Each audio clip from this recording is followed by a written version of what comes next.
is the Business Breakfast on the UAE's #1 talk radio station.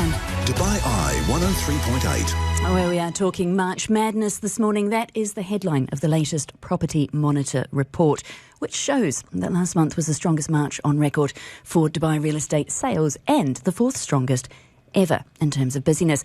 Enter Jean Jahinki. He's the COO of Property Monitor. He is also the Director of Market Intelligence and Research at Cavendish Maxwell. Morning, Jean. Morning. Thanks for having me.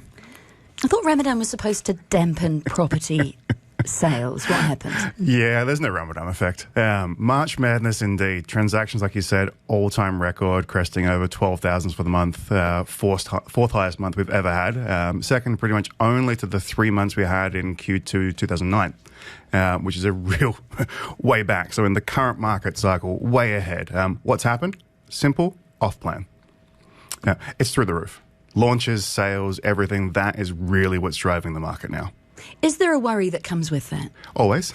The numbers we're seeing are great, right? Records are there, they're going to be broken, but you can't set them month on month on month. And every time I've been on the show, we're pretty much talking about that.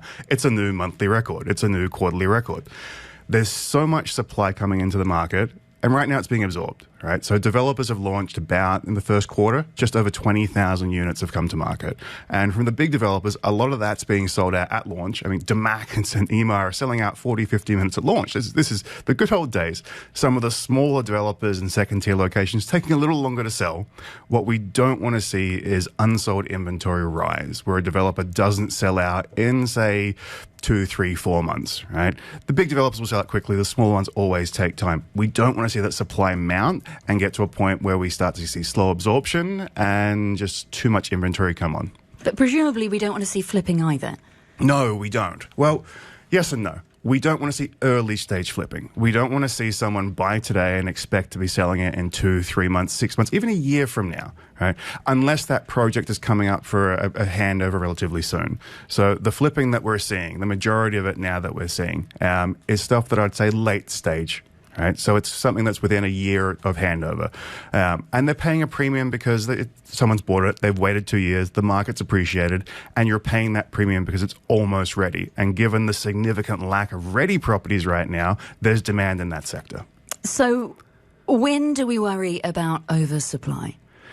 When things start to slow down, when you see, without putting names there because it's going to be generic, but if you see a big developer take a lot of time to sell out a project, that's going to be one of those. If we see a lot of projects launch and more incentives having to come in to try and drive those sales, that's going to be another indicator that something's happening. Do you know what? I've said worry about oversupply, but it really depends which side of the fence you're on here. Because if you are renting or if you're looking to buy into the market, things cooling off wouldn't be a bad thing. Cooling off would be a great thing for a lot of people right now. Even if you bought recently, if you bought it for end use, well, sort of the market stops appreciating and dips a bit. Brandy, you've just bought.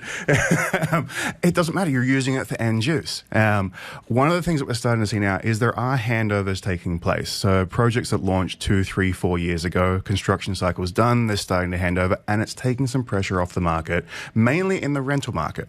So you've seen some of the early phases of Arabian Ranches 3 start to hand over. You're going to see Talal Al Ghaf starting to hand over their early phases later this year. That's going to take that pressure, that really built up demand for villa and townhouses, start to taper that down. So you'll see some of the more popular communities, so your original ranches or ranches too, and the other ones start to see less demand there and slow down a little bit further. Because that's the second half of this report, isn't it? Volumes are, as you say, nice pun, through the roof, but the actual price growth is moderating. You say that's healthy. Very, very healthy. So I'm like a broken record. I think every time on the show, we want to see slow, moderate, sustainable growth. So previous market cycle went for 24 months and it was appreciating well over 1.5% per month on average. First year of our recovery, we saw growth of about 1.3%. Last year, we saw 0.09% or 0.9%. And this year, it's averaging 0.6%. That's a nice, slow, healthy number. If we see that continue, and it's sort of what we've been forecasting of growth for the year of 5 to 8% as an emirate, that's nice, gradual price appreciation where things aren't running away. So that's a good sign to see. So high transaction volumes, moderate price appreciation, good absorption, all positive factors of a market that's relatively stable and mature. What does it tell us about where we are in the cycle? Well, if you look at how far we've come up, right, our market cycle has run now, the ups phase, right, so the recovery and growth phases for about 27 months. The last one went for 24 months. It doesn't have to be the same. We're probably now about 8%, 9% away from the peak of the previous market cycle. I'd say we're at least going to see that growth over the next 12 to 18 months. And then there's a lot of factors that come into play. We're probably going to see some plateauing if there's a major economical impact or force that comes on the market, or supply just gets to a point where it's unmanageable. That's where we'll see the market crest and go into the downward phases. And you mentioned rentals there.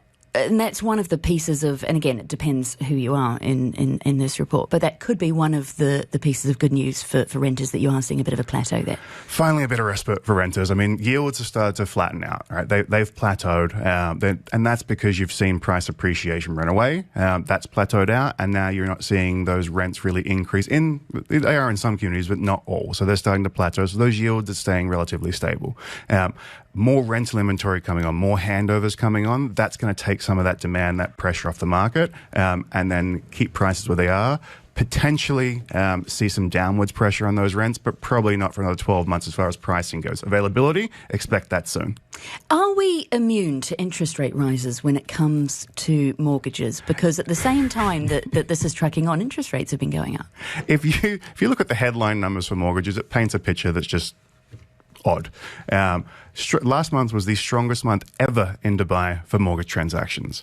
But when you break it down, you back out the portfolio, the bulk mortgage and mortgage modifications, it's not. So we had about 4,000 or so mortgage transactions last month. Take out the others, it's really about closer to 2,000, which is still above the long-term average. If you look at those buying for new purchasing, it's starting to plateau and tip down a little bit.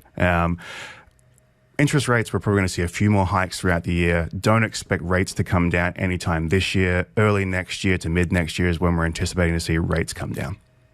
Jean Jahenki is COO of Property Monitor and Director of Market Intelligence and Research at Cavendish Maxwell. He is in with the Property Monitor Index, which will be out a little bit later today. I presume it shows that we have just seen the strongest March on record. It's also the fourth strongest month ever here in Dubai in terms of sales volumes. Thank you for your time. Thanks for having me.